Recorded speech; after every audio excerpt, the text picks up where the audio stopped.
Hi guys, welcome back to Kavya Rao YouTube channel and welcome my one more new video. ಇವತ್ತು ನಾನು ಕ್ವಿಕ್ಕಾಗಿ ಆಗುವಂಥ tomato ಸಾರು ಹೇಗೆ ಮಾಡೋದು ಅಂತ ಹೇಳ್ಕೊಡ್ತೀನಿ. ಸ್ಕಿಪ್ ಮಾಡದೆ ವಿಡಿಯೋನ ಕೊನೆವರೆಗೂ ನೋಡಿ ಆ್ಯಂಡ್ ನನ್ನ ಚಾನಲ್ನ ಸಬ್ಸ್ಕ್ರೈಬ್ ಮಾಡ್ಕೊಳ್ಳಿ. ಪಕ್ಕದಲ್ಲಿರೋ ಬೆಲ್ಲೈಕನ್ನ ಕ್ಲಿಕ್ ಮಾಡಿ. ಈಗ ವಿಡಿಯೋ ಸ್ಟಾರ್ಟ್ ಮಾಡೋಣ.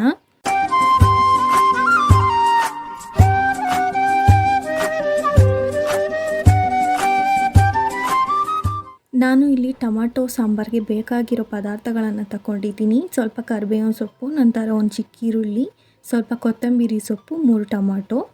ಫಸ್ಟ್ ನಾನು ಒಂದು ಜಾರಿಗೆ 3 ಟೊಮಾಟೊ ದಪ್ಪದಾಗಿ ಕಟ್ ಮಾಡಿಕೊಂಡು ಹಾಕ್ಕೊತಾ ಇದ್ದೀನಿ. ಇದಕ್ಕೆ ನೀರು ಹಾಕ್ಕೊಳ್ಳೋ ಅವಶ್ಯಕತೆ ಏನಿಲ್ಲ, ಹಾಗೆ ರುಬ್ಕೋಬೋದು. ನೋಡಿ, ಈ ಥರ ರುಬ್ಕೊಳ್ಳಿ. ನೆಕ್ಸ್ಟು ನಾನಿಲ್ಲಿ ಸ್ಟವ್ ಮೇಲೆ ಒಂದು ಪಾತ್ರೆ ಇಕ್ಕೊತಾ ಇದ್ದೀನಿ. ಪಾತ್ರೆ ಸ್ವಲ್ಪ ಬಿಸಿ ಆದಮೇಲೆ 2 ಸ್ಪೂನಷ್ಟು ಎಣ್ಣೆ ಹಾಕ್ಕೊತಾ ಇದ್ದೀನಿ. ಎಣ್ಣೆ ಸ್ವಲ್ಪ ಬಿಸಿ ಆದಮೇಲೆ ಅರ್ಧ ಸ್ಪೂನಷ್ಟು ಸಾಸಿವೆ ಹಾಕ್ಕೊತಾ ಇದ್ದೀನಿ. ನೆಕ್ಸ್ಟು ಸ್ವಲ್ಪ ಕರಿಬೇವಿನ ಸೊಪ್ಪು, ನಂತರ ಚಿಕ್ಕದಾಗಿ ಕಟ್ ಮಾಡ್ಕೊಂಡಿರೋ ಈರುಳ್ಳಿನ ನಾನು ಹಾಕ್ಕೊತಾ ಇದ್ದೀನಿ. ಈರುಳ್ಳಿ ಈಗ ಚೆನ್ನಾಗಿ ಫ್ರೈ ಮಾಡ್ಕೊಳ್ಳಿ. ಮೆರೂನ್ ಕಲರ್ ಬರೋವರೆಗೂ ಫ್ರೈ ಮಾಡ್ಕೊಳ್ಳಿ. ಈ ಥರ ಕಲರ್ ಬಂದಮೇಲೆ ನೆಕ್ಸ್ಟು ರುಬ್ಕೊಂಡಿರೋ ಟೊಮಾಟೊ ರಸನ ನಾನಿಲ್ಲಿ ಹಾಕ್ಕೊತಾ ಇದ್ದೀನಿ. ಹಾಕ್ಕೊಂಡು ಅದಕ್ಕೆ ಸ್ವಲ್ಪ ನೀರು ಹಾಕ್ಕೊತಾ ಇದ್ದೀನಿ. ನೆಕ್ಸ್ಟು ಇದನ್ನು ಚೆನ್ನಾಗಿ ಮಿಕ್ಸ್ ಮಾಡಿ.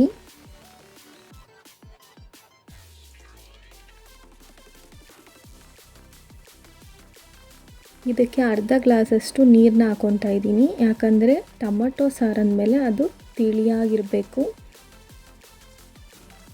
ಚೆನ್ನಾಗಿ ಮಿಕ್ಸ್ ಮಾಡಿ.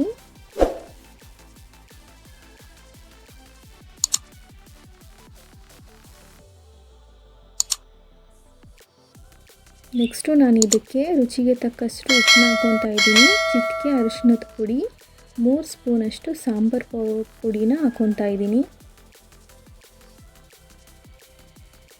ಹಾಕ್ಕೊಂಡು ಈಗ ಚೆನ್ನಾಗಿ ಮಿಕ್ಸ್ ಮಾಡ್ಕೊಳ್ಳಿ. ಸಾಂಬಾರು ಪುಡಿ ಸ್ಮೆಲ್ಲು ಮತ್ತು ಇಲ್ಲಿ ನೊರೆ ಥರ ಕಾಣ್ತಿದೆಯಲ್ಲ, ಅದು ಹೋಗೋವರೆಗೂ ಈಗ ಇದನ್ನು ಕ್ಲೋಸ್ ಮಾಡ್ಕೊಳ್ಳೋಣ.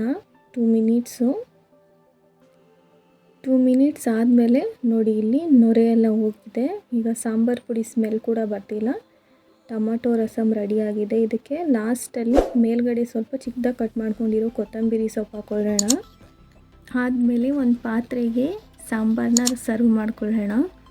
ಕ್ವಿಕ್ಕಾಗಿ ಆಗುವಂಥ ಟೊಮೊಟೊ ಸಾಂಬಾರು ಅಥವಾ ಟೊಮೊಟೊ ರಸಮ್ ರೆಡಿಯಾಗಿದೆ. ಬಿಸಿ ರೈಸ್ಗೆ ಇದನ್ನು ಹಾಕ್ಕೊಂಡು ತಿಂತಾಯಿದ್ರೆ ತುಂಬ ರುಚಿಯಾಗಿರುತ್ತೆ ಮತ್ತು ಈಸಿಯಾಗಿ ಕೂಡ ಮಾಡ್ಕೊಬೋದು. ಹಾಗೆ ನನ್ನ ವಿಡಿಯೋ ನಿಮ್ಗೆ ಇಷ್ಟ ಆಗಿದ್ದರೆ ವಿಡಿಯೋಗೆ ಒಂದು ಲೈಕ್ ಮಾಡಿ, ಶೇರ್ ಮಾಡಿ, ಕಮೆಂಟ್ ಮಾಡಿ. ಪ್ಲೀಸ್ ನನ್ನ ಚಾನಲ್ನ ಸಬ್ಸ್ಕ್ರೈಬ್ ಮಾಡ್ಕೊಳ್ಳಿ. Thanks for watching.